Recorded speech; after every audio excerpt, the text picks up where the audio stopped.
சென்னையில் காக்கா முட்டை பட இயக்குனர் மணிகண்டன் வீட்டில் திருட்டு 2 தேசிய விருதுக்கான பதக்கங்கள் 1,00,000 ரொக்கம் மற்றும் 5 பவுன் தங்க நகை கொள்ளையடிக்கப்பட்ட சம்பவம் பரபரப்பை ஏற்படுத்தியுள்ளது. மதுரை மாவட்டம் உசிலம்பட்டி அருகே விளாம்பட்டியைச் சேர்ந்தவர் தேசிய விருது பெற்ற காக்கா முட்டை பட இயக்குனர் மணிகண்டன். இவரது வீடு மற்றும் அலுவலகம் உசிலம்பட்டி தேனி ரோட்டில் உள்ள எழில் நகரில் உள்ளது. இந்நிலையில் கடந்த 2 மாதங்களாக திரைப்பட வேலைக்காக சென்னையில் குடும்பத்துடன் வசித்து வரும் சூழலில் அவரது வீட்டில் உள்ள நாய்க்கு மணிகண்டனின் ஓட்டுநரான ஜெயக்குமார், நரேஷ்குமார் என்ற இருவரும் தினசரி வந்து நாய்க்கு உணவு வைப்பதை வழக்கமாக கொண்டிருந்ததாக கூறப்படுகிறது.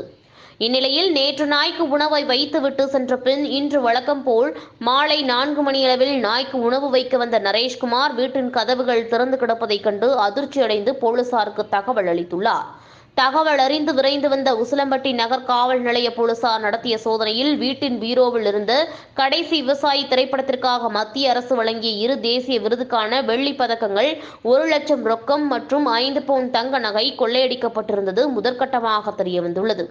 மேலும் சென்னையில் உள்ள இயக்குனர் மணிகண்டன் நேரில் வந்து ஆய்வு செய்த பின்னரே மேலும் பணம், நகை ஏதும் கொள்ளப்போனதா என தெரியவரும் என கூறப்படுகிறது.